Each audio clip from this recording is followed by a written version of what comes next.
Hello दोस्तों, हमारे channel अध्यात्म सरोवर में आप सभी का स्वागत है। दोस्तों, आखिर क्या है काले जादू का सच? आज मैं आपको बताऊंगा कि क्या वास्तव में काले जादू का कोई अस्तित्व है या यह सिर्फ एक अंधविश्वास मात्र है। दोस्तों, अपनी बात शुरू करने से पहले मेरी आपसे एक रिक्वेस्ट है कि अगर आपको हमारा वीडियो पसंद आए तो वीडियो को लाइक और चैनल को सब्सक्राइब करने के साथ ही बेल आइकन को जरूर दबा दीजिएगा, जिससे भविष्य में भी हम आपको ऐसी ही महत्वपूर्ण जानकारियां उपलब्ध कराते रहें। तो चलिए दोस्तों, शुरू करते हैं। दोस्तों, काला जादू, जिसे कुछ लोग तंत्र मंत्र या जादू टोना भी कहते हैं, ये वास्तव में होता भी है या नहीं, इस पर लोगों के अपने अपने मत और विचार हैं। बहुत लोग काला जादू या जादू टोना जैसी बातों को आज भी सच मानते हैं और बहुत लोग इसे अंधविश्वास के तौर पर देखते हैं। लेकिन दोस्तों, वास्तविकता यह है कि काला जादू तंत्र मंत्र का अस्तित्व आदिकाल से है और यह पूरी तरह से वास्तविक है, जिसको हमारे हिंदू धर्म का अथर्ववेद प्रमाणित करता है।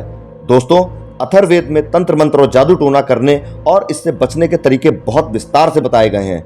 जिनको लगता हो कि काला जादू तंत्र मंत्र एक अंधविश्वास है, वो अथर्ववेद मंगवा कर पढ़ सकते हैं और उसमें दिए गए तरीकों का प्रयोग करके कंफर्म कर सकते हैं। बिना सत्यता जाने यह कह देना कि सब अंधविश्वास है तो यह कहना गलत होगा।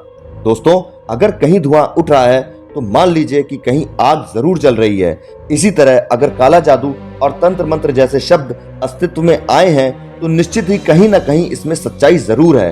अब दोस्तों, प्रश्न ये उठता है कि काला जादू होता क्या है?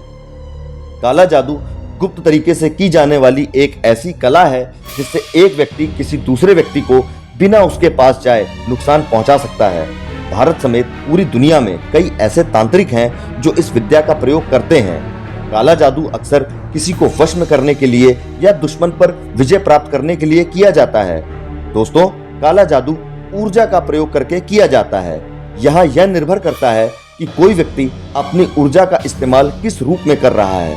दोस्तों, ऊर्जा सिर्फ ऊर्जा होती है, वह ना तो पॉजिटिव होती है ना ही निगेटिव। आप ऊर्जा को पॉजिटिव या निगेटिव बना सकते हैं। ऊर्जा बिजली की तरह होती है। क्या बिजली पॉजिटिव या निगेटिव होती है? जब बिजली आपके घर को रोशन करती है तो वह पॉजिटिव होती है, लेकिन अगर आपको कहीं करंट लग जाए तो वह शैतानी या निगेटिव हो जाती है। यह डिपेंड करता है कि उस समय उसे कौन हैंडल कर रहा है। असल में 5000 साल पहले अर्जुन ने भी कृष्ण से यही सवाल पूछा था।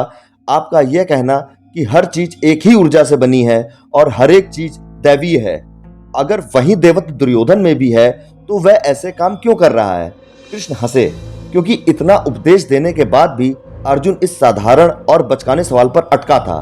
कृष्ण ने जवाब दिया, ईश्वर निर्गुण है, दिव्यता निर्गुण है, उसका अपना कोई गुण नहीं है।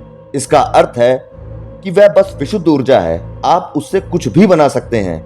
जो शेर आपको खाने आता है उसमें भी वही ऊर्जा है, और कोई देवता जो आकर आपको बचा सकता है उसमें भी वही ऊर्जा है। बस वे अलग अलग तरीकों से काम कर रहे हैं। जब आप अपनी कार चलाते हैं तो क्या वह अच्छी या बुरी होती है? वह आपका जीवन बना सकती है या किसी भी पल आपका जीवन समाप्त कर सकती है ना? दोस्तों, अब प्रश्न यह उठता है कि कैसे पता चलेगा कि आपके ऊपर काला जादू हुआ है या नहीं। दोस्तों, जो व्यक्ति काले जादू के प्रभाव में होता है उसका अपने मन पर काबू नहीं होता। काले जादू से प्रभावित व्यक्ति अकारण ही बीमार रहता है, उस पर दवा असर नहीं करती। यहाँ यह भी निर्भर करता है कि व्यक्ति पर किस प्रकार का काला जादू किया गया है। कुछ लोग किसी को वश में करने के उद्देश्य से वशीकरण करते हैं, तो कुछ लोग किसी को मारने के लिए मारण तंत्र का प्रयोग करते हैं। काले जादू से प्रभावित व्यक्ति बहुत कम बोलता है और उसके क्रियाकलाप बहुत संदिग्ध रहते हैं। लेकिन दोस्तों, अधिकतर लोग किसी वहम का शिकार होकर समझ लेते हैं कि उन पर काला जादू हुआ है। काले जादू का प्रयोग प्रेजेंट टाइम में बहुत बढ़ गया है, क्योंकि जो लोग अंदर ही अंदर किसी से ईर्ष्या करते हैं और सामने से नहीं लड़ पाते, वो लोग काले जादू का प्रयोग करते हैं। लेकिन वो लोग ये भूल जाते हैं कि काला जादू करने वाले व्यक्ति पर भी इसका बहुत बुरा प्रभाव पड़ता है और दूसरे को बर्बाद करने के चक्कर में वह खुद भी बर्बाद हो जाता है। काले जादू से बचाव के लिए आप गले में रुद्राक्ष धारण कर सकते हैं, और अगर आप आध्यात्मिक प्रकृति के व्यक्ति हैं तो आप निश्चिंत रहिए, क्योंकि आप पर काला जादू असर नहीं करेगा। दोस्तों, इस वीडियो को देखने के बाद यदि आपके मन में किसी भी प्रकार का कोई प्रश्न उठ रहा हो तो कमेंट बॉक्स में जरूर बताएं। हम आपकी समस्या का समाधान जरूर करेंगे। धन्यवाद।